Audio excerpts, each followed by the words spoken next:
One, two, three. We are live on Instagram, YouTube, Facebook for this week's Flippinar. Ty, aka the Flip Man, with my trust sidekick. If we're gonna be superheroes, I can be your trusty sidekick. So yeah. You gotta do a superhero too, man. Hello. Have you not even paid any attention to me today? I'm Flash. Thank you very much. I can't see your thing. Oh, I can't get up. Sorry. Okay. Okay. But technically. Okay, you're surprised. Okay, you changed your shirt on me. All right, that's what I did. I think if I can't, okay. Let's see here. They say if you can't beat them, join them. See, there we go. Flash. Like that. All right. Let's see here. You got us up everywhere. I see we're live on Instagram. Checking us out on Facebook, YouTube. Loading that up as we speak. I think we're good to go there as well, though. Let me double check. Let's check in and see who's here with us today. See quite a few people already joining on Instagram. Yep, there's YouTube. We're up and good everywhere. Okay. All right, give me a sec here while you announce. You take your time. Take your time. Nichols, Kim, Fabian, Off-Roader. Hey. Thank you. I agree with you. Shaq, Marcus, Kay Davis. Ooh, look at that. I see y'all loading up on YouTube. How y'all doing today? And let's see here. Just keep in mind, guys, when you're posting your questions, try to make sure that you give me a name other than your screen name and also city and state. Hey, Larry. We got Philadelphia, North Kakalaki, Orlando, Nashville. I just came from Nashville. I went to Nashville this weekend. Marcus, I was in your area. South Carolina. Kim says her husband has that shirt, so get a new shirt. Damn. Well, I wasn't trying to be original. Just he didn't say get a new shirt. I said so. I know. I'm talking to you.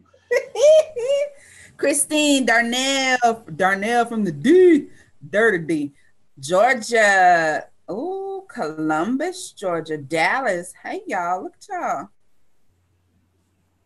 Oh, keep watching. Oh, Camden, New Jersey on Instagram. Got another Columbus, Georgia. I see y'all.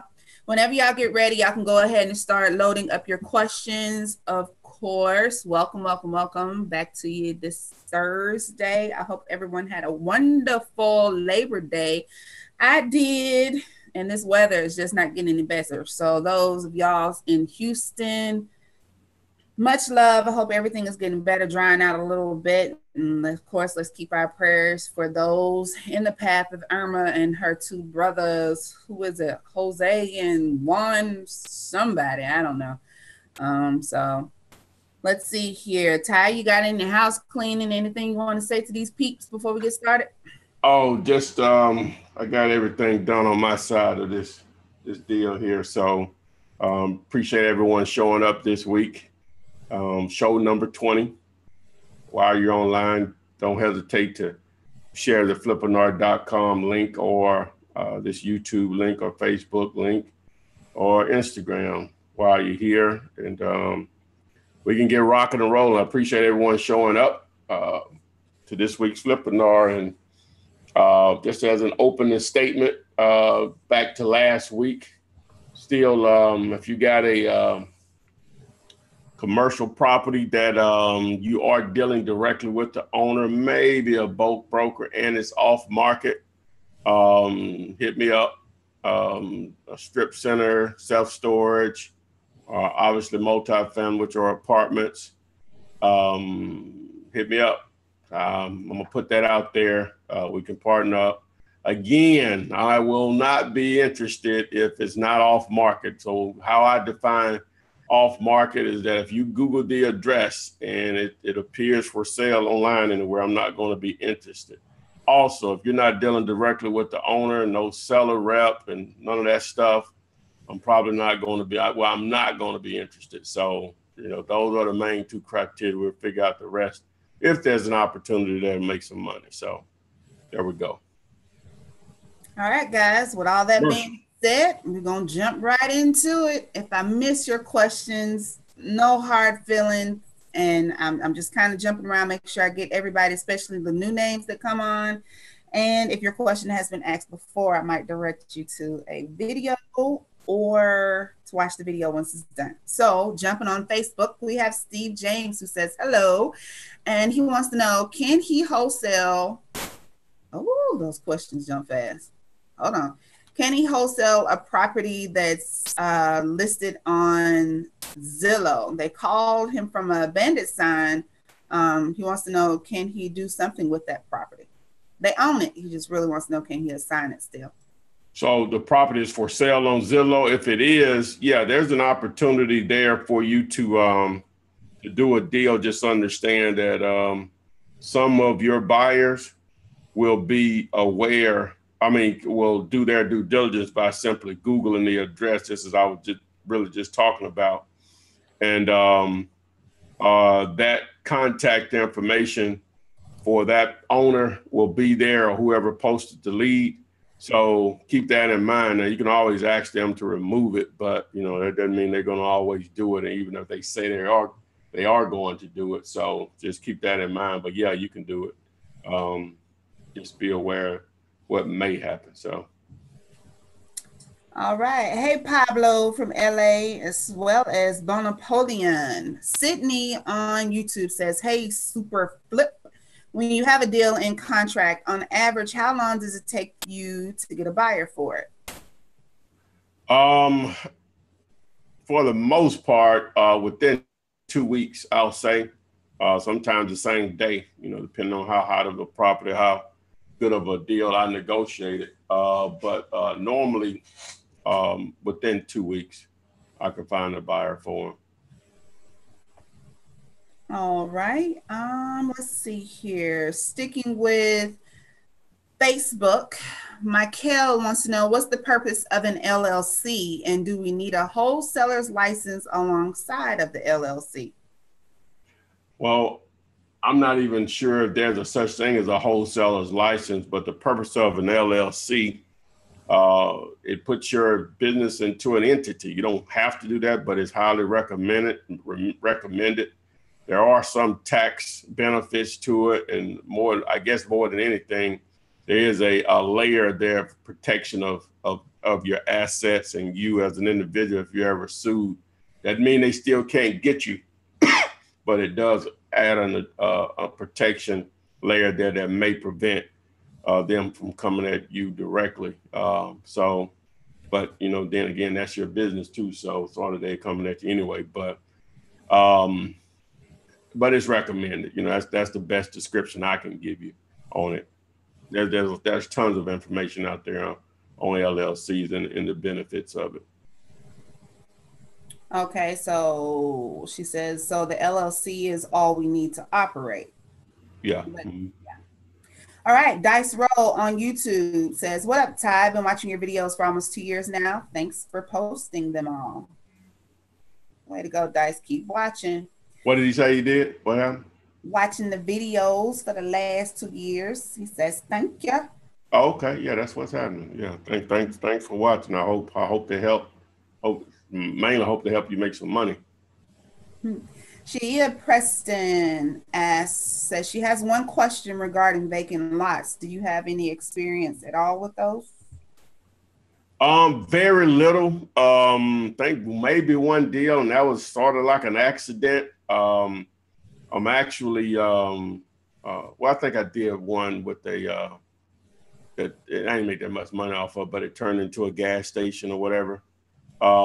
Actually looking into that quite a bit now. I'm somewhat, I'll have more to say about it at this point, but with vacant land, more than anything, you're dealing with a lot of speculation. Real estate is speculation anyway, because even when someone buys a property, they're speculating that whatever their intent was, that is going to happen. Now, obviously, some situations are more guaranteed than others, but when you start talking about vacant land, it takes a special type of buyer because of the speculation aspect. You got to have a use for it, like with anything else. But with land, the development part of the land can be, you know, undertaken in itself just to see if it's an opportunity in itself. Once you start to get into the engineering and survey part of it, you know, it may not fit someone's what they're trying to do is for whatever, I guess, business or whatever. So now some people will just buy it just to hold on to it, unless that'd be somebody else's headache, especially if they get a good deal on it. But the hardest thing with vacant land is getting a value on it in a lot of cases. In a lot of neighborhoods, if they're not building there, any type of development, a lot of times that land is very difficult to move, especially in I guess blue collar areas, or you want to say the hood or whatever. You see vacant lots all the time. They're virtually worthless.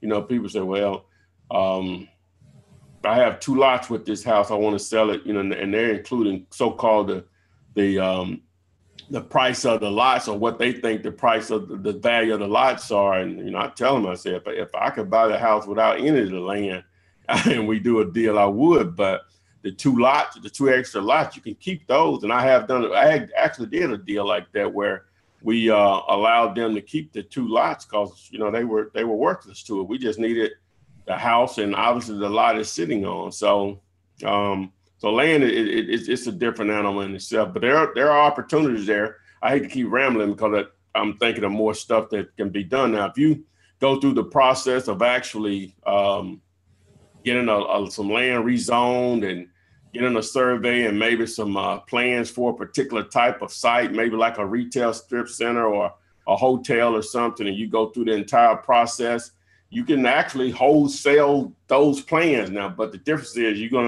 unless you bring in a partner, you're going to have to spend money to get a survey done, to get a phase 1 done if necessary. That's an environmental inspection, a feasibility report, which is very important. What else? Oh, and you may have to get an architect to lay out the designs, depending on what type. So, you know, you could have spent 10 grand or more, and it may not be what you were looking for. So land is different. It's a different animal. So next question. All right, Pablo on Instagram says it's a very competitive market out there in LA, and he's put out his bandit signs, and MLS is kind of tough because each home has about 20 offers on it. Any suggestions on something else he could be doing? I would need to know how many bandit signs you're putting out, how many of them saying up, what do they say?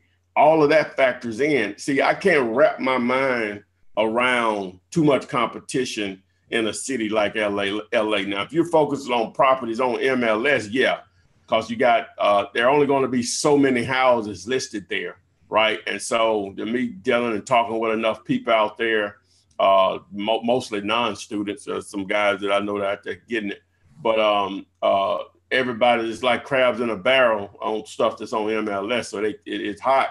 So it's almost, you know, it's tough, you know, if that's your only source. So again, with your bandit signs, I have to know how many you're putting out, where you're putting them out, how long they're staying up. 100 total. 100 total. How many of those are still up? And what do they say? All right, Pablo, hope you got that information. Facebook. Michael asks, are we allowed to list homes on a website we build? You mean like their own personal site? Yeah. Yeah, I do it all the time. Yeah. Yes. To answer your question, yes. Yes, Michael. Johnny Blaze says, when and to whom do you give the actual earnest money to? Is it cash or check? And is it to the owner or a lawyer? Well, now a lot of times we're only talking $10, $50, $100, and I'm just being transparent. I'm not telling you all to do this, but I'm just being transparent. In most cases, I send a contract over through email format. Now, let me just tell you what you should do. I ain't gonna tell you what I do. I'm gonna just tell you what you should do.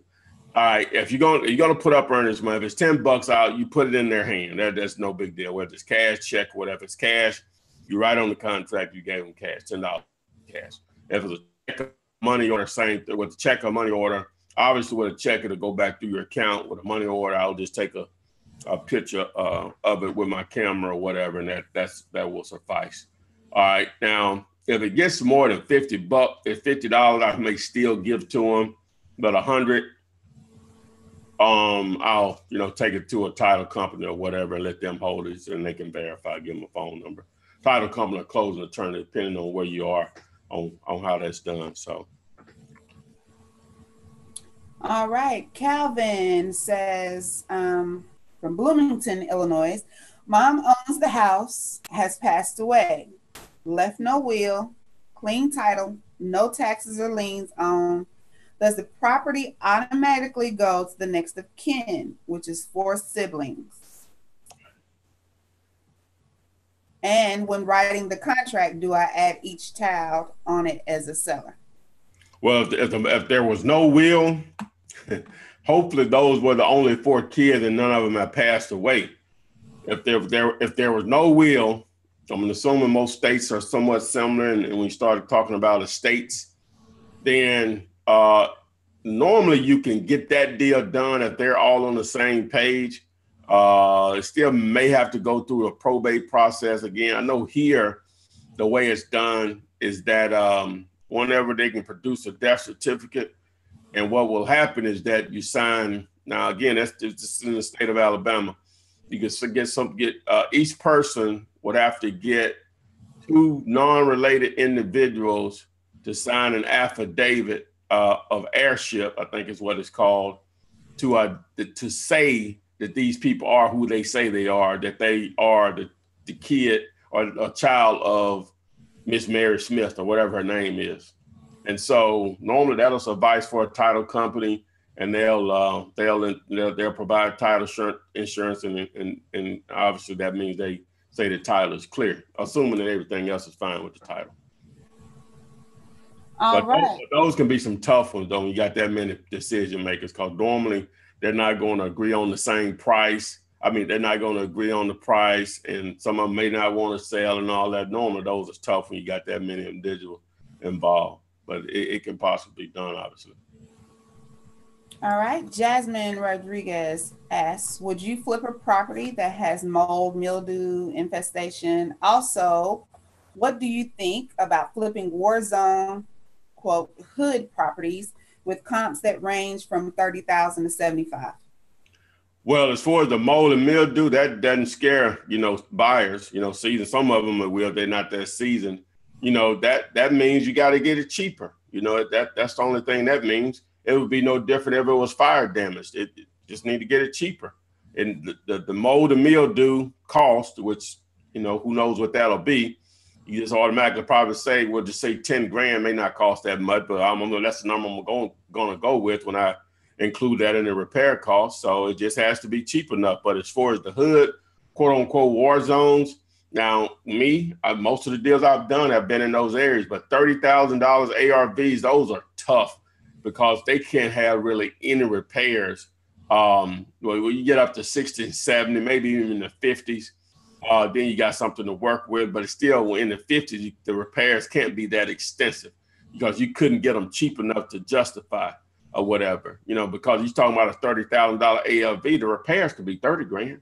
You see what I'm saying? So it makes it tough when they're that cheap. It makes it tough.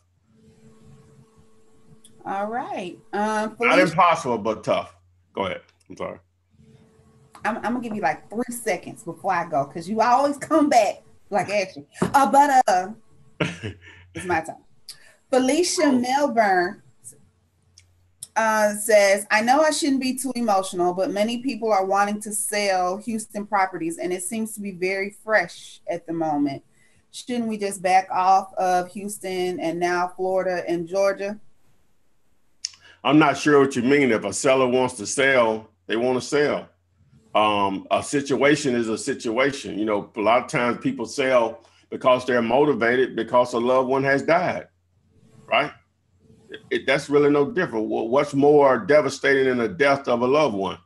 And a lot of times that's the reason people want to sell. or going through a divorce. Divorce can be a very devastating time in a lot of individuals' lives, emotionally and financially.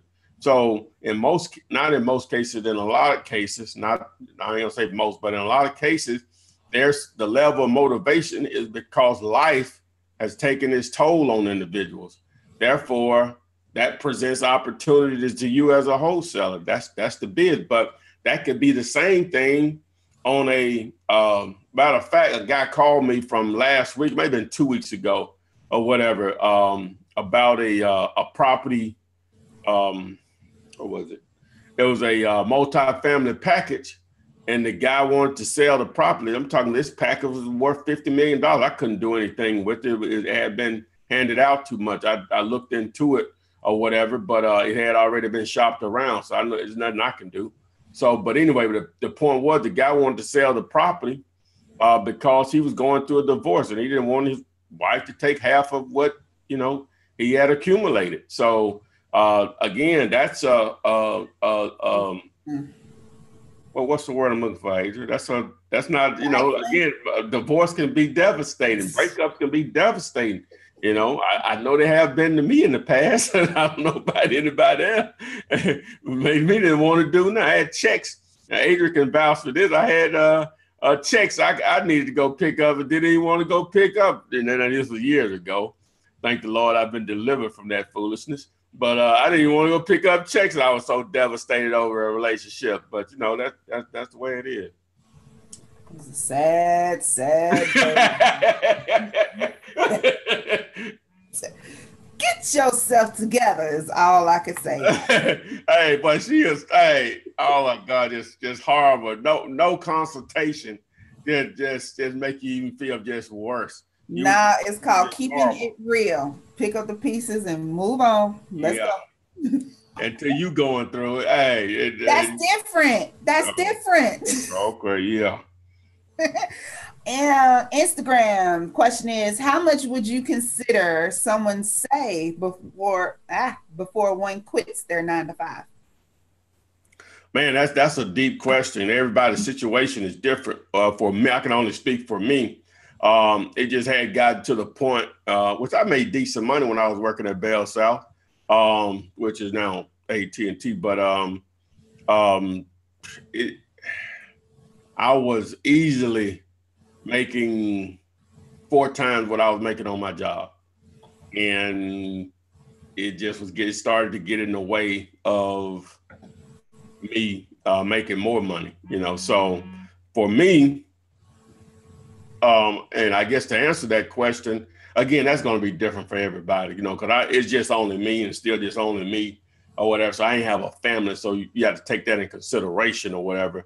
But I would like to think you got at least 6 months of bills saved up. I'm talking about 6 strong months of bills saved up where, or whatever, at least that, probably a year, but everybody's situation is different, whatever. So.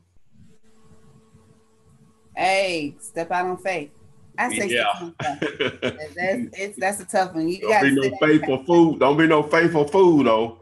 Bills still got to be paid. You're right. Alabama Power don't want to hear maybe next week. I got a deal. Yeah. Okay. Jay on Instagram says, "Hey Ty, just got 200 signs from the place you referred. Appreciate the discount, man. Thanks for all the videos and free info." That's what's happening. Put them signs out, Jay. Let's see here. Facebook, if a neighborhood is old but up and coming and the only comps you have are 3 newly renovated properties ranging from 150 to 375K, but none of them sold, how do you run your numbers for ARV? Well, if they haven't sold anything in a while, then you don't have anything to really go by. I would probably go with the assessed. I still use the assessed value from the county or the city or state, however it's done in your market. But you don't have any data.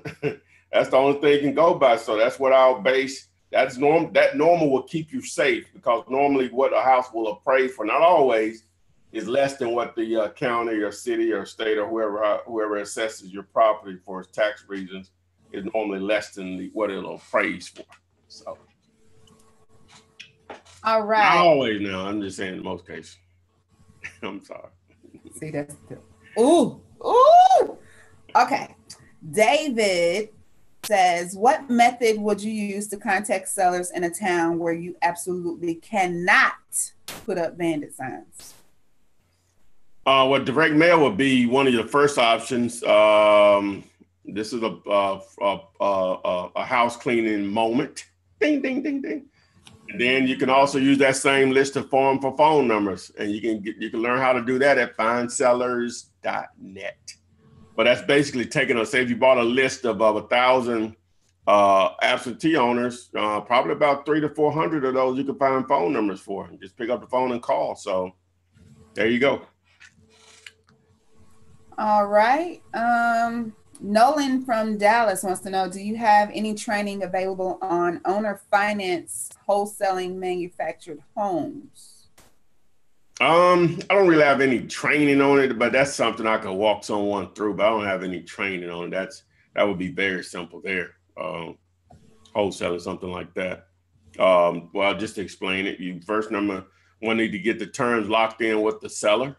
Right. So you'll be responsible to the seller. Now you can probably still assign those terms or whatever, but with a mobile home, I probably would just stay in the deal or whatever. But so then you go out and find a buyer. So whatever the terms are, you're going to piggyback off those terms for your cash flow and whatever the down payment is that you agreed upon with the seller, if it was 0 or whatever the number was. So. All right. Do you use any software for your business? Do I use any software? I don't know if I use any. You know what? I have an app that I like. I mentioned it last week, Top Connector. It just makes it easy on the go. I don't think it's available with Android, but I know it is with Apple products. It's called Top Connector. I think Melissa Data, that's one of their tools. What else do I use? I guess I don't consider List Source and that stuff software. Just different sites. Now I've looked into, and I'm not saying I'm going to do this. If I can find it, well, I'll put it out there. Somebody's a programmer. I would love to work with them and we'll put a product out there. I actually looking at some stuff last night I ran into just by doing some searches on some other stuff. And I think I may consider doing something like this, depending on how much effort I have to put into it and money, obviously, and make it available to people that like what I have to say, so if you're a program out there, hey, hit me up. All right. Jay Parham, Instagram says, funny story. I made my own signs before that read, I buy cribs. I got 20 calls from people thinking I wanted to buy baby cribs. I could have told him that. Don't do that. I could have told him that, man. Oh, man, yeah. I know you're trying to be a little creative, man, but yeah. Well, that's the guy who earlier said. Hey, let me tell you even a better story. I bought some signs one time thinking I wanted to do like hot pink, right? Think I'm being really creative. Those signs faded so fast. Normally, oh my God, that was a waste of money. I said, oh, I just basically flushed that money down. They faded so fast.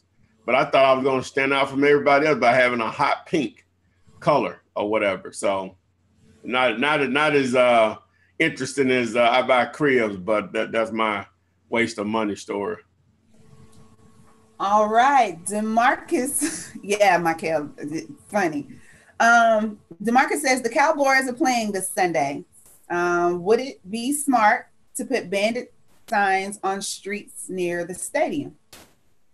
You know what? I would it's probably too late to do it right now, but I would probably, I guess you could do it, but they probably keep it so clean down there, it's ridiculous. But what I would probably do, if you want to be Gator, I know here in Birmingham, the weather's been in the 70s when it's normal it's in the 90s this time of year. So I'm assuming Dallas may be the same right now, or whatever. But even if it wasn't, it wouldn't matter if you gator. You get out there and just hold some signs up. You know what I'm saying? Just in traffic, probably for a couple hours before the game starts, and that'll probably be more effective than you putting signs up. If you just walking through traffic holding just a bandit sign up, we buy houses, the sign that you normally have. That's what I would probably do if you want to take advantage of that large number of people in just a small area. Did Instagram go out for you? No, I'm good. Okay. Hey guys, I'm not particularly sure what happened on my end. I'll boot that up. I remember that question that was on there though. Bradley on Facebook, on a commercial wholesale deal, does the initial purchase price count toward the purchase of the building when the tenant buyer wants to exercise the option or no? And am I set a purchase price in the initial contract for the tenant buyer? And is there a specific time limit the tenant buyer has to exercise the option? I think I understand the question, but yeah, you're going to set an initial price with your seller. That's the initial contract with the seller. And then normally what you'll do is you're going to set on a price with your buyer, your tenant buyer, at a higher price. That's supposed to be your cushion to get paid. So your price with your seller may be $100,000. Price with with your tenant buyer may be $130,000, right? Now, depending on how you negotiate it, you'll maybe negotiate a percentage of the payment that they're making each month is going toward paying that $130,000 down. And then sometimes you don't. It just depends. Or the down payment may go toward part of it. But yeah, you're going to probably set your time frame up for at least 12 months in most cases. Sometimes it's 12 months and then an option to renew after those 12 months. So that's the way I've done it in the past. I really don't like doing those deals, but I have done them. So. All right, let's see here. David from Jersey asked, when you go to a town or city, what do you look for to know you'll be successful? Well, I hadn't done much of that. Number one, I was up in the Baltimore and DC area, and visiting with a couple of students, and man, it's my opportunity up there. I'm actually going to probably go back this month. And what I was looking for bandit signs. I didn't see a lot, but I seen a few. One of the students I was riding around with, she had a sign in her car, and we put it out, and she didn't think signs would stay up. I said, you don't know until you test, so that sign is still up. She hit me up the other day, said she got a call from it or whatever, and she's over in that part of town, because she had someone, a friend or something that lives over there. She was just telling me it's still up. I was like, you don't know unless you test. So as far as what I look for as far as an opportunity, like when we were there, we were riding around and we saw what looked like were some investors maybe finishing up the day as far as inspecting a rehab that they had going. So I told her to pull over, and hey, I got out and talked to them, and they were like, now the neighborhood we were in her opinion, my friend's opinion, why would anyone invest there? And they were telling me that, hey, we get these houses for X number and we can sell them for $250. You know what I'm saying? So I like to tell you, that's you have to get out there and see what's going on. So that's what I'm going to do. We're just going to do. Now, I'm not going to be familiar with the city. So what I tell them to do is take me to the hood and let's work our way up. And that's what I normally want to do. Take me to the hood, and then we start to go neighborhood up, and I can get a good feel of what I would do there as far as where I would start. I like to probably, let me just say this, and each city is going to be different. I would like to probably start maybe just one level of what I would consider the hood. Now, I may not know what I'm talking about just from a visual or whatever. I'm just talking about what I see, and what I look for is consistency as far as the way people keep their lawns up, the yard. You can see that gradual, not a lot of vacant houses. May see some for rent signs, probably see more for sale signs in a particular part of town. So that's the type of stuff that I look. I know I rambled on, but I think I answered the question. Okay, I had to give you that 3-second window just in case you came back with something else, just in case. Let's see here. Marco Dell asks, what's the best starter kit or plan to start wholesaling in San Francisco area? Actually about an hour and a half inland from the Stockton area. What's the starter kit? What's the best starter kit? Well, you have to determine how you're going to generate leads from sellers, whether that's bandit sign. Well, I know we beat that to death, but it is what it is. Whether that's bandit signs or direct mail or findsellers.net, something of that nature, you have to first determine how you're going to generate leads. Once you do that, you put it into motion and have a plan where, and a budget more than anything. Now with findsellers.net, if you're going to use that method of forming of a phone numbers off an absentee list, you only spent a couple of $100 for 1,000. Now you can work off that list for a couple of months in reality, if you're doing your follow-up the way you should. Especially if you bought 2,000 names, then you're dealing with anywhere probably from 600 to maybe 800 names. So you can work that for 2-3 months or whatever. So, but whatever it is, you need to set your budget. You know what your time will allow, right? Okay. And you need to be consistent with it and believe in the process. For some people, that may happen in 30 days. For me, I don't like to make people assume that that's the way it's going to happen for them. But you need to believe in the process. I didn't invent this. This is a very old technique that I put into motion, and others have before me and definitely after me, and they do it a lot better than me. Some don't. But there's money to be made, especially in San Francisco, a market of that size. You got two cities butting up against each other like San Francisco and Oakland. Oh my God, just couldn't imagine being there. Oh my God. What? People mean problems, divorce, death, loss of income, relocation, medical situations, too many repairs, tired of being a landlord. There's plenty of that in that market. So you just need to let them know you exist. Next question. All right. So we give them a good company for bandit signs. Carlton Tucker asked, what's a good company to buy postcards? Well, it's really not my thing as much anymore. I haven't done postcards in a long time. But if you were going to do some, and I hadn't checked on it in a minute. Well, yes, I did. I did for somebody the other day. Go Big Printing. Just do a search on YouTube. They have a couple of instructional videos. I don't get anything from that or whatever, but they're just my suggestion. I think, what is it called? Is it Click the Mail? I hadn't looked at that in a while either because I hadn't done postcards in a minute. If I do direct mail, I don't do postcards. So, but just those recommendations, you can look into those. And that gives you a something to go by, that you can research other outfits and see how they compare to those, if nothing else. All right, Johnny Blaze asks us, it's a loaded question, and he's new. He's a beginner and just wants to know what's his offer about, right?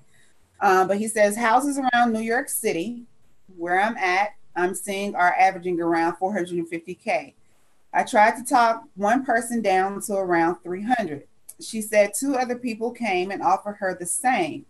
She said it had about 60,000 in repairs. It didn't work out, but do you think the numbers look good? 63. Yeah, that'll probably work in New York because it's probably so difficult to get a property with that much equity in it. So to answer your question, yeah, that would probably have worked. In my market, it wouldn't have.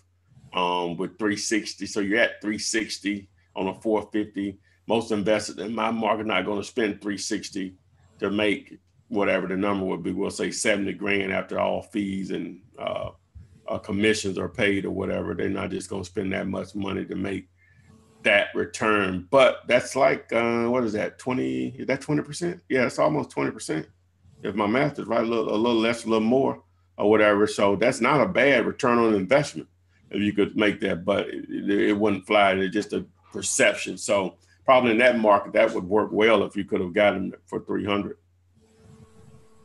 All right, Johnny, I hope that answers your question. Matthew wants to know, does it make a difference if I conduct business as a DBA instead of an LLC? As far as tax ramifications, I'm not sure. As far as protection of your assets or them coming at you, I'm not sure on that either. You know, I'm not that good on that kind of stuff, but there's so much information out there on that part of the business that, you know, I just listen to my CPA sometimes. And so I'll just, you know, just like you found me on that, there are going to be tons of good content out there on what entity you should use, whether it's for real estate or whatever. So.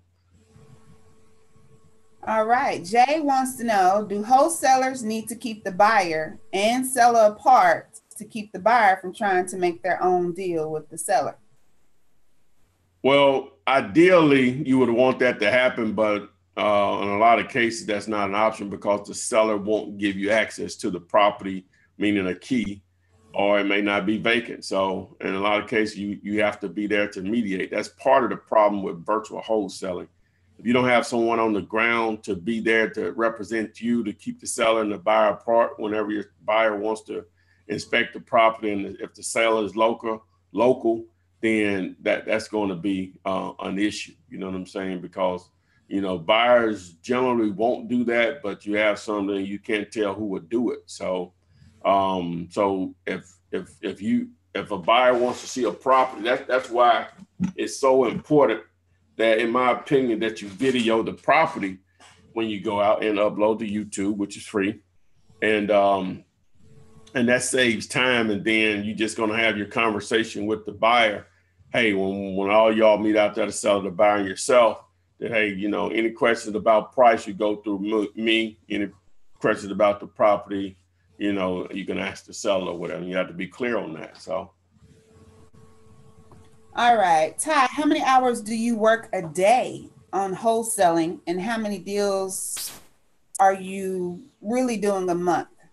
Like on that? Well, you know what? Lately, I've worked more here lately than I have in the past years. Probably more now than ever. But I'm out trying to look at some commercial stuff at the same time. So to answer your question on hours, like today on Thursday, I normally don't do anything as far as the house side of it. Like today, I wrote out and just looked at some commercial stuff, trying to look into going to a different direction even on some of that. But to answer your question, I feel like I'm always working, but legitimately, I don't know. That's a good question. I know Clarence, and I have him putting out signs. I know I do test 10 hours a week minimum, just dealing with him putting out signs. Probably, I'll say 25, maybe. But I feel like I'm always working, though. You know, that's just the way I feel. You know, I have my, you know, piss off time, I guess you would call it. But don't get me wrong. But I feel like I'm always. But as far as the number of deals, I generally stay in that 3 to 7 range. As far as deals, as long as I'm doing what I'm supposed to do. I ain't always doing what I'm supposed to do. So, but if I'm doing something, I'll stay in that range. But again, I've been working at a little more here over probably the last 7-8 months than I have probably ever, you know, just because I'm trying to do more than just houses, you know, consistently. So anyway, I hope that answered the question. All right. Instagram question. I'm looking into rental properties. California's, Nevada, Texas. What do you think is the best course of action? When he says rental properties, does he mean residential? All right. Answer that. True Washington. No. I keep getting alerts on my phone from Facebook. Just clear up some of them questions on Facebook for a minute if you haven't already. I'm caught up. Adriana just asked, do you think it is a Somebody asked something about a quitclaim deed. Oh, that question just came up. I'm on this. That was before Johnny's. I'm bouncing around. I'm giving everybody the opportunity. All You right, all right. has a lot more questions than the others, so I'm trying I to get. got you. I got you. I got you. I got you. I Who don't want producer? them to feel neglected, Who though. is the producer? Hey, all right. I'll let you do. Hey, hey, boss man. I'll let boss lady. I'll let you handle your business there. Hey, I just know I got the alert on my phone. I didn't want. It was. It was a decent question. So. You're right, boss. Tyree on Facebook asked, Ty, have you wholesaled a house with a quit claim deed? I noticed this one particular house has been abandoned for about 2 years. I'm sorry. And I know some of the family members of that house. Well, with a quit claim deed, you don't really have anything. You can't get title insurance on that. So to answer your question, no. Buyers won't be, a legitimate buyer will not be interested in a quit claim deed. You go through the process of running a title search because you don't know that person owns it until that happens. You pay the title company to do their job. And if they produce it, they say the title is clear, blah, blah, blah, then they produce a warranty deed, which will allow the buyer to receive title insurance. So no, no, no, no. All right. And that question that was on Instagram about the rental properties, he said, yes, residential rental properties. And what was the question? He's interested in getting into rental properties. What's the best course of action? Well, you first have to figure out within those markets, what part of the market are you talking about? Are you talking, as I like to explain, you're talking A neighborhoods or D neighborhoods, D as in dog. Now we know what A's are. That's assumed to be quote unquote the higher end neighborhood. I don't like to say the better neighborhood. The higher end neighborhoods when it comes to price, and then the D are the lower end as far as price. Now C and D you can figure out, in between those two or whatever. So that's the first thing is to determine what type of properties you want to target as far as what your sources are. Now the other thing is that when you buy these properties, are you buying properties that are already rehabbed, or are you going to have to go in and rehab? So now you're going to have someone on the ground there if they need rehabbing to take care of those renovations. Now, are you going to do Section 8 or are you going to do straight rent? The other thing would be who's going to manage the properties for you, since I'm assuming you're not in these cities, who will manage the properties for you. So now you get into trying to determine what property management company will do a good job for you. And then from there, obviously, it's time to get tenants. But if it's a good property management company, they will do a portion of that for you. You may have to be proactive in marketing your properties yourself. Now, if it were me, and that was my goal, and I don't know what your resources are, but I would bypass trying to rent houses and look into commercial if it were me. And the reason why, I'm just saying, again, I don't know what your resources are, meaning money to spend, financing, cash on hand, or a combination of the two. But if you're talking about buying multiple houses in multiple cities, I'm assuming you got some jack, right? So again, so the resource or access to some jack, which is the same thing. So whereas houses only appreciate based on what other houses have sold for. I don't care what the income is that you're bringing in. Whereas commercial is the value of commercial is based on income. Whereas inflation is thought to be a bad thing. But when you start talking about commercial real estate, it's a good thing, because whenever inflation goes up, the prices of goods and services go up. So the rent increases on the properties, and the value of commercial property is solely based off of the income that it's bringing in. So you automatically get appreciation because we know inflation increases, everything goes up over time. So again, if it were me, if you got those type of resources to buy in multiple cities, I would look into buying some commercial stuff, man. All right. Going to Joan Haynes. She's a She listens and comes on, participates every Thursday. And I apologize if I missed your questions. If you actually look at the YouTube, I'm going straight down. But her question was, do you take all the equity out of a foreclosure if you want it? But before I answer that question, guys, when this ends and people see this, I should have said it. We should always say this, Adrian, at the beginning. What's that? You do know this is going to go into replay mode, and I think I'm pretty good at when people comment on any of my videos, especially these. If your question didn't get answered here tonight, you can go to YouTube. And I'm not doing a good job on Facebook because I think we answer most of those, but I guess people go there after the show and post questions. So I'm going to have to do a better job on YouTube of going in and answering those questions. But I'm speaking in specific to YouTube. If you post in a comment or question, I'm normally going to answer,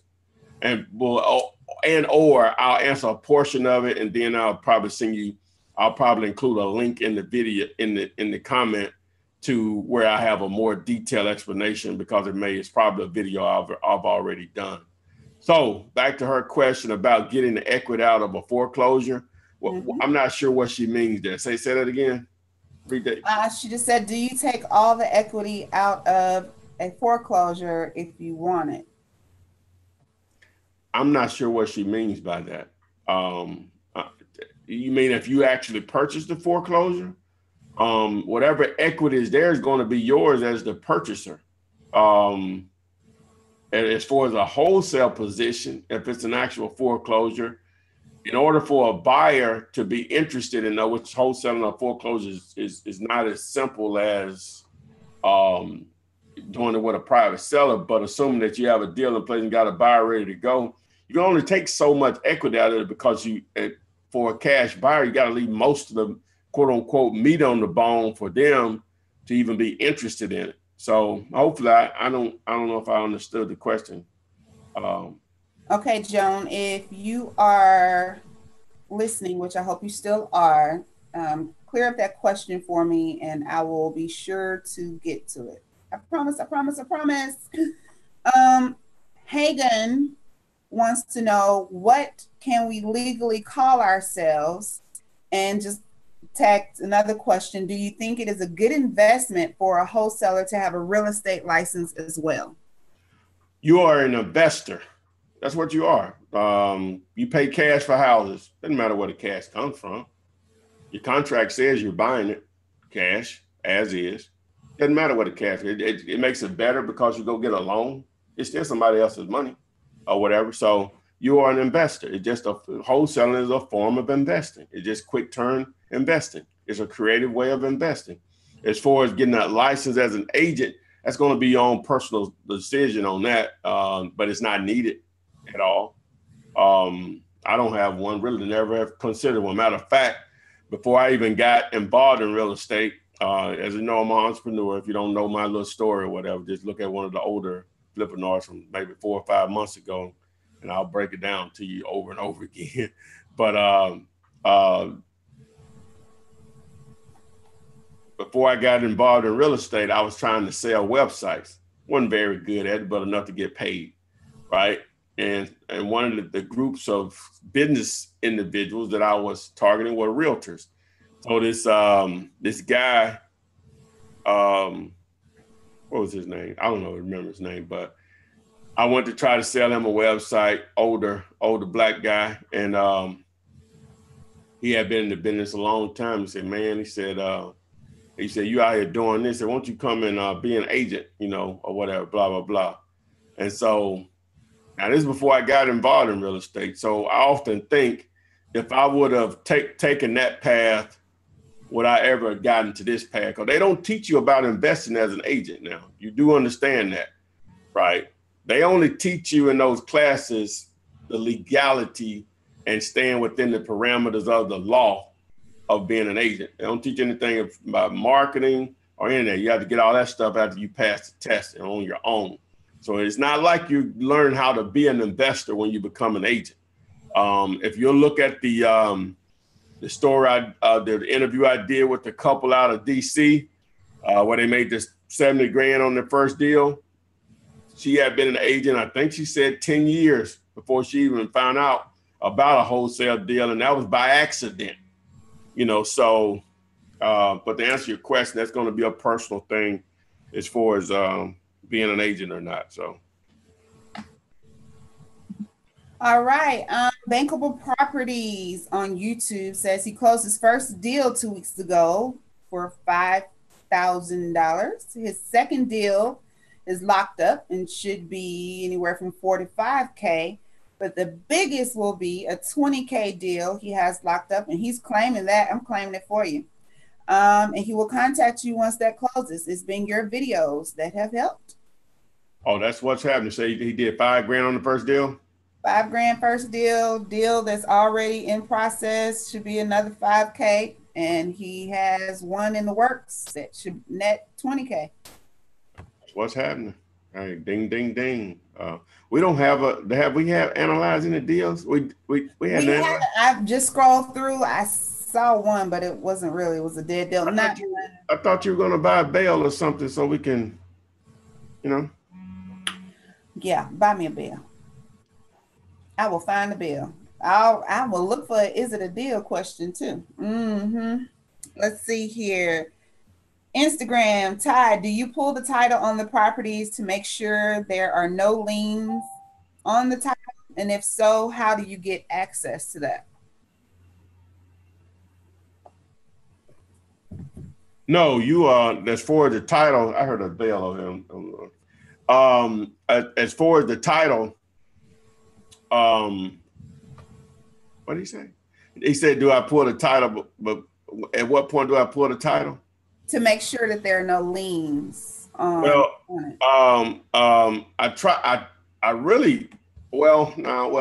tell you how you should do it, you know, starting out. Cause I'll go spend the $300 to get a title search or whatever in advance. Sometimes I get burnt on that, but I would advise you to wait until you get a buyer in place or whatever. So, so you just wait on the buyer to do that, because a lot of times they're going to dictate that. They're the one going to end up paying for it. So they want all to go make the decisions. That's normally how this world has worked over the course of time. So now sometimes they won't care, the buyer, but just wait until you get a buyer under contract and ready to go, and see how they want to handle that. All right. Bankable, I did give you a bell. Ring-a-ling, and Oogle said ring-a-ding-dong. There go your bell. Well, we ain't had no deal yet. You still ain't. I haven't looked for. Look, these questions are rolling in. Finish this question. This is Joan's question that she asked about the equity and the foreclosure. Okay. She says the property is a REO and it has equity. She has a buyer who will live in it. She's asking, does she take the equity? Say it again. Her initial question was, do you take all the equity out of a foreclosure if you want it? She says it is the REO that has equity in it, and the buyer will live in it. So it's not necessarily a flip for repairs or whatever. So she's asking, does she take the equity? Maybe sell it at a price where she gets that difference that she knows there. Well, yeah, that's the intent. That's why, if I'm understanding her correctly, that's why people are interested in foreclosures, and foreclosures can have that kind of taste that they're automatically deals. That doesn't mean that. It doesn't mean that at all. There'll be a discount in most cases, but just for the sake of answering her question, yeah, if you bought the foreclosure and you sold it to someone that wants to live there, then yeah, you're going to try to sell it for a spread. You know, whatever the most you can sell it for, as far as what an appraisal or come back on it, whether you've done repairs on it or not, if you can get someone to purchase it. So yeah, that the goal is to take as much. This business boils down to nothing but equity. that's the name of the game, is equity. That's the part of it that when I say it's not hard to give away money, basically what I'm saying is it's not hard to give away equity. But it is difficult to get people to give you equity. Those are sellers. So that's why I say you should spend more time focusing on sellers than buyers, because because it's difficult to get people to give you enough equity where you can make money on it. Okay, impressive on Instagram says, Flipman, I'm in Connecticut. From studying your videos, I know I'm surrounded by much potential. What's the best way to get and close a deal in 30 days? Please help. It all boils down to Mark, we're dead on Instagram. Hold on. I know, it went dead as soon as I read that question. Yeah, we're dead. So let me go back up here.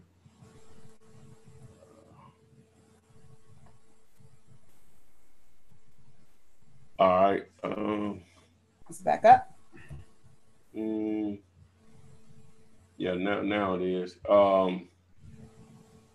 Let's see. Yeah. He said, "What's the quickest way to get to a 30 check?" days. Get and close a deal. Speaking to as many sellers as you possibly can, whether they calling you or you calling them. It's that simple. And if they're calling you, that means you're doing a very effective job of letting them know you exist through marketing and advertising.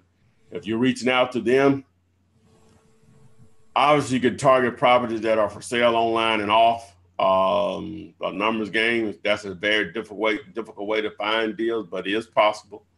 To plug findsellers.net again, you could buy a list of absentee owners, locate their phone numbers, start calling them. So I don't know if I answered your question, but it all boils down to the more sellers you talk to, the closer you get to checks. It's that simple. All right. Yo Networks on YouTube says, what's up, Flipman? I get seller leads every couple of days. I'm just starting with this technique. Been at it for a few weeks. No one on this list seems motivated. You've done this, and how have you fared? Well, he said he gets seller leads, a couple of seller leads. I get seller leads every couple of days. See, that's not good. That I don't know how many he's talking about. We're gonna say what, 1 or 2 leads every couple of days. That's 30 days in a month. So he's only getting maybe 15. We'll just say 15 to 30 leads. That's not a lot, man. The problem is you're not talking to enough sellers. If you talk to 100 sellers, that may turn into 3 deals. So you have a 97% failure rate on deals. You see what I'm saying? So 97% of the people that you talk to, they're not deals. So what does that mean? You have to talk to enough people. That's it. That's a simple solution. Not an easy solution to resolve, but that's why you have to get that marketing machine that simplifies the business. I said it's going to automatically make it easy, but it simplifies it. The phone is ringing, deals are going to come, but more consistent than every couple of days, for sure. You need to be having 3 or 4 calls a day if possible, and that's sometimes hard to accomplish. But that has to always be your goal, because the numbers will just take over from there. All right, here we go. I've scrolled and scrolled. We just don't have a lot. Actually, this is about the only is it a deal question I've seen. It's not really one. Spellman on YouTube. He says, is this a real motivated seller? He wants 25% of 700K, I'm assuming, which is 175K. The house was built in 1935. It does need repairs. The house next to it was sold for $335. No liens, no taxes on the house. And what price can he get it for? He said the seller wants 25% of 700. So I guess 175. Is that the number? That's 25% of 700. How you know that? Because I got my calculator right here. I'm gonna say, you ain't just figured that out just then. I could have. Hey, you say. What happened to I was the smartest person you know? You are. You just gonna validate what I say. I was like, dang, hey, okay, that's what's happening. I would have went with that. All right, but so 170. Oh, so he wants 175, and the house next door sold for 335. Now it depends on how many repairs are needed. Well, 135. So as long as the repairs probably stay around 50K, yeah, that's probably the deal. All right, give it a shot. It's Dexter asks, if I bid on a house with a realtor and my bid is accepted, do I then tell the realtor I want to use my own contract, your one-page contract, and am I signing it as an LLC so I can assign it? No and no on both of those questions. You can use your LLC if you want to, but that doesn't have anything to do with the assignment part of it. But the realtors are not going, they're only going to use, I was just talking about they have to cover themselves legally. They're only going to use the contract for whatever market they're in that their board of realtors has approved. That's it. You can get my one-page contract out of your mind when dealing with realtors. That's what I'm saying. If you follow me enough, you'll hear me say, when you're dealing with realtors, you're going to have to play by some of their rules. Part of the reason why I don't do a lot of it with residential realtors, because they take away a lot of your control because they're in between you and the actual decision maker. So you're going to use their contract. They're going to want earnest money. They're going to want proof of funds. You have to take into consideration they got to pay their bills. So the negotiations are going their opinion of what price is being offered is going to be injected, because the more they sell it for, the more they make. That automatically just put them at odds at what you're trying to do. Again, you can do this because they're done all the time with realtors. I'm just telling you, it makes it more difficult. You have to understand when you're dealing with them, all of those factors are in play. And so you have to sort of play the game with them or whatever. And the first thing you want to do is don't bring your own realtor to the table. You want to give them an opportunity to keep 100% of the commission. All right. Could you buy homes from other wholesalers or wholesalers representing owners? Would I do what now? Buy homes from other wholesalers or wholesalers representing owners. That's not my thing, but I'm not going to tell you not to do it or whatever. I have dealt with other wholesalers, but they're the one trying to find a buyer for a deal that I have. It's rare that I'm going to look for a buyer for a wholesaler. Now, students, I'll help with that. Local students, I'll help with that or whatever, but that's just not my thing because I don't have any control on it or whatever. So, but you can do that. Some people making a great living finding buyers for other wholesalers deals. So yeah, it's something that you can run with. Okay. When do you tell a buyer about the assignment fee? Is that a different contract than your one-page contract? Well, it only really comes up. Sometimes they'll ask you straight up, "Do you own it?" And I'll just tell them, "No, I'm wholesaling, or I have an option on it." And a lot of them, sometimes they don't know what you're talking about. But once you say you got an option on it, they start to understand. And so I'll be assigning my contract. Now, sometimes they just don't want to deal because they don't know what you're talking about or whatever. So that's fine. That's fine. Most buyers don't care. So it only comes up initially when they ask the question. So, but it's going to have to come up at some point before the closing goes down. But normally it's not an issue. Okay. Pam wants to know, Ty, do you have a realtor that you refer the properties to that you can't do anything with? She knows a good one if you need one. Say that again. Focus, man. Focus. Pam wants to know, do you have a realtor that you refer the properties to that you can't do anything with? And if you don't, she knows a good one if you need one. What, here in Birmingham? I'm sure she knows where you are. Pam, you in Birmingham? There. Yeah. Man, I got two friends of mine. They kill me if I refer somebody else or what that are realtors. Two really good friends. So in Birmingham, so. All right. Okay. So here it is. Is it a deal from Jerry Blackwell? You don't get to say, is it a deal, Jerry? I say, is it a deal? But ding, ding. Oh, no, you don't get the bell until after the fact. Stop. The after repair value is $121K. Okay. Seller is asking $60K. Okay. Repairs are $16,700.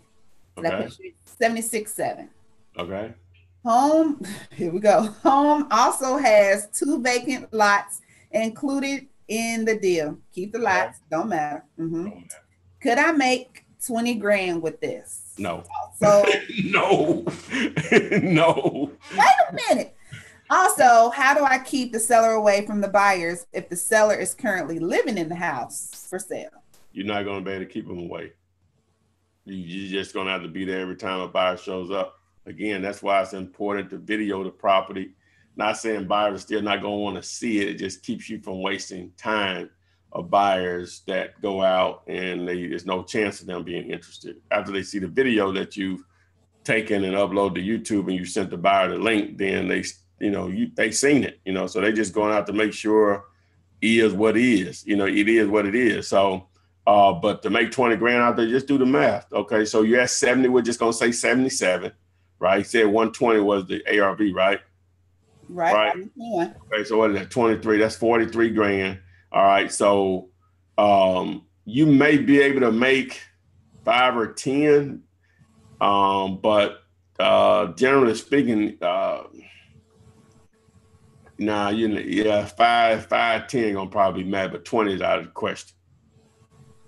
But $5 grand is nothing to sneeze at. Not at all. Not in my opinion, What are the best keywords to use for Google AdWords? Man, it's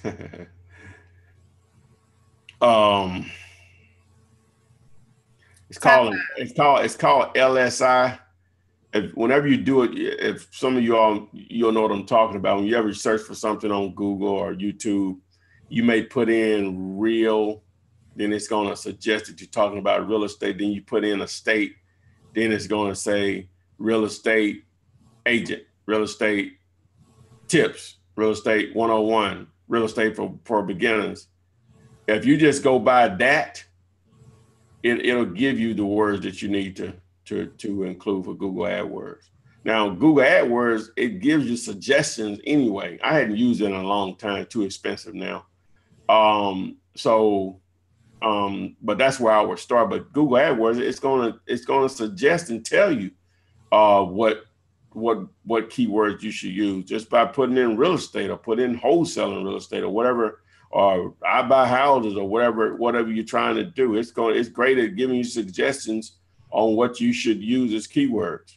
But I like to use, I think it's called an LSI, the phrase that's used to identify that whenever you do a search and it somewhat like it's reading your mind or whatever. So, and that's those the algorithms that they use because people have done so many searches, and in reality, they know what you've already searched for, previously. So.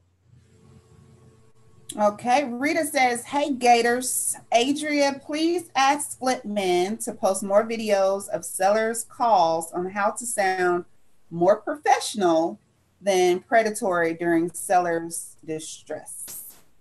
Well, I'll do that. I have tons of them now. I actually started recording pretty much all my calls. It's a great way to keep up with my calls or whatever, because I can go back and listen to the tone of the conversation or whatever. So I don't think I think those calls were horrible that I put up but you listen that this is not brain surgery. I think, as far as how I was talking and the way the conversation flow went, I'm gonna try to do more listening than talking, but I'll try to do some of those or whatever. So, but I don't think I sound that professional on the ones that I put up, but whatever.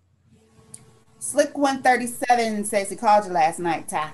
He said he met a programmer today and he put his number in the YouTube chat. He met a programmer today? Yep. Name was Freddie. Oh, okay. All right. Yeah. Tell him hit me up. Hit me up. All right. I'm like, you got to tell him. He can hear me. Go ahead, though. Question out of Houston, Texas. When you send a buyer's information on a property you have under contract, on average, how long does it take them to do their due diligence and sign a contract with you? What, a buyer? The buyer. How long do you give them to say whether they're in or out? Well, number one, I'm gonna try to shoot it to as many buyers as probably whoever steps forward, and I'm confident they can close. And obviously, got to come to an amount that's gonna work. Boom. So unless somebody I've dealt with, and I know what their process may be, not just immediate, may give them a little time. It's first come, first serve, man. You know what I'm saying? That's ideal. You want deals people are competing for. It ain't gonna always be the situation. Sometimes you have to take what you can get. But ideally, you want deals people deals people are competing for. All right, so I'm gonna tie 3 questions together, and we're gonna ask this one last time, and it's really just your opinion. But it's Trio, Justin, and Tyree. Trio's statement question was, she's supposed to meet up with the motivated seller to maybe sign the contract this week due to hurricane in Florida. Due to the hurricane in Florida, he never contacted me. Do you think I should wait until the storm is over to reach him? She doesn't want to sound rude because people are panicking right now. Justin's question was, I'm in Houston, and he wanted to know where you would start in wholesaling here after Hurricane Harvey. And Tyree's question was, I'm in South Florida. In 2 days, we'll get hit by Hurricane Irma. During the aftermath, where would you focus your attention on in regards to wholesaling? So I guess to tie all 3 of those questions in, if you already have a seller in one of these areas, do you leave them alone right now, or do you go ahead and pursue them as you would anywhere else? 2, or would you target? Well, number one, I would leave them alone. There's nothing you can do anyway. There's nothing you can do. All right. The answer's first question. What do you do after everything is done? Well, like in Houston, what people that are there, I know what we see on the news, they make it seem like, I know better than that, like it's all of Houston. What percentage, if someone that's there, what percentage would you say people that are there, what percentage is actually affected? I'm just going to guess 10% of the market. So really, you don't even have to worry about that part of it. If it's what I'm thinking, even if it was 25%, that's 75. That's a huge market. It's 4th largest as far as, total population, as far as, I think the actual city limits, whatever. But anyway, so I wouldn't even look at it like that if I was there. If there are opportunities there, so be it. But it's such a huge market that you don't ever have to deal with those properties in those areas. If they come your way, they come your way or whatever. So that's the way I would look at it, because I don't think a huge percentage of the market was actually flooded out. If I'm wrong, let me know. I couldn't imagine it being 50% of the market. I'm going to probably say 10% or whatever. So, and then what was the third portion of that? Do you remember? Where would you focus your attention? Well, I guess I did answer. Yeah, you did. You called all 3. I mean, I guess people are just wanting to be considerate, which is that's fine. But I'd say I wouldn't want you to sleep too long, because while you waiting and being considerate, some gators out there. That's right. Knocking on doors. That's fun. Yes. That's not a gator. No, that's not a gator. They do like that. Gator. Come on now. I was doing it with my mouth. They out there, they're snapping. That's what I was trying to do, snap. I guess so. I guess so. So yeah, guys, I guess be considerate if you're calling, when you're talking to them. Put yourself in their shoes, but on the same token, the money that you can help them get by helping them flip their home could be life-changing. They may need that right now, in addition to that insurance money. So yeah, just do what you think is right. Let's see here. Okay, guys, we're rolling up on 30 minutes after 7. I guess we'll go ahead and round it out. So I will I've answered all my Facebook questions. Instagram, I have nothing coming, so I'll do a few from YouTube, and we will close out. Kate Ugu said 60%. He said he will say about 60%. Lots of devastation. Oh, wow. 60% of the market? That's what she says. The city of Houston has stats online. Somebody go online and see. Yeah, free. Yeah, post that link in the comments after this. Well, you know what? They won't let you do it on YouTube. Just text me that link. I'll try to post it there or whatever. But that's interesting. 60%? Oh my God, yeah. Oh wow. Whew. All right. I know that goodness. Oh. Terrence Flip, after repair value was, I guess it means is, 109K. He offered 38K. I'm sorry, I had to laugh, y'all. Rita supposed to be a sensitive gator. Yes, be a sensitive gator. That's right. A gator with feelings. Cut it out.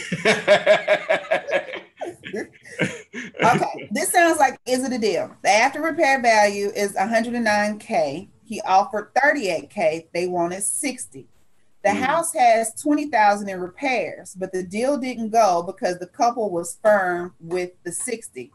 The seller was unrealistic on the repairs.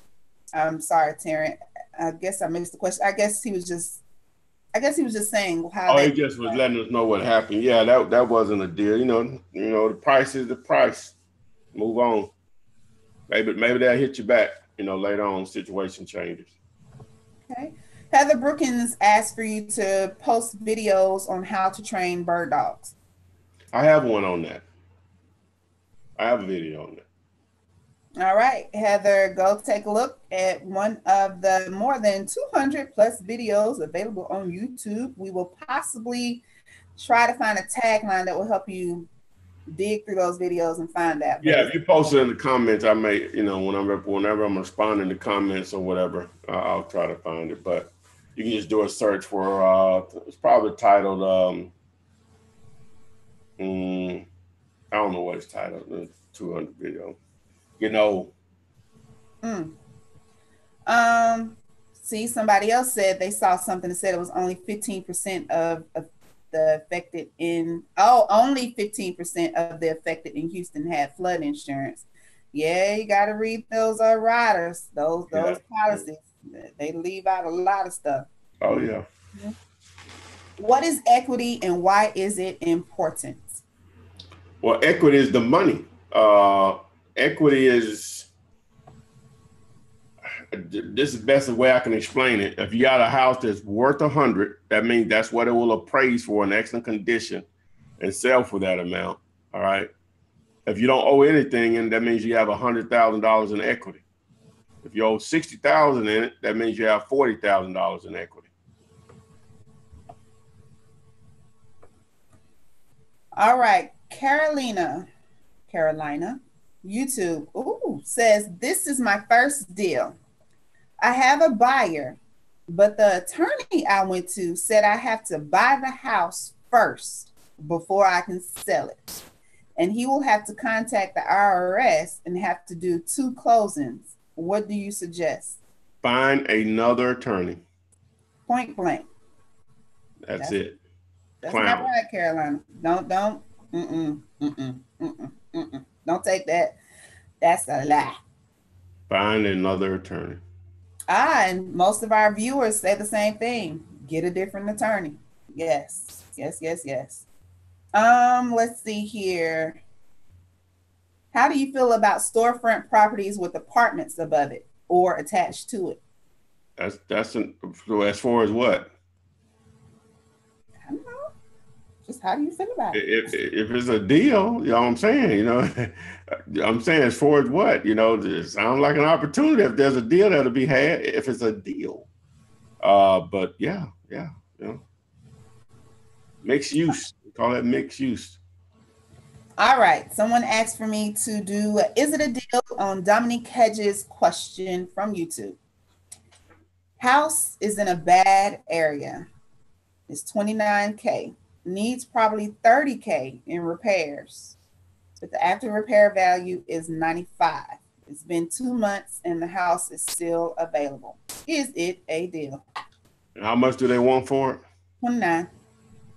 Yeah, 60. So if you could probably get it with 30,000 in repairs, so that's 60. If you could probably get it probably around 15 or so, maybe not that cheap, but I'm gonna say 15 or so. Yeah, that'd be an opportunity there. So yeah, that 29K isn't gonna fly. You're not gonna have enough room left there. For you, if, you know what I'm saying, investor maybe, but not for you to make money. All right, Dominique, I hope that answered your question.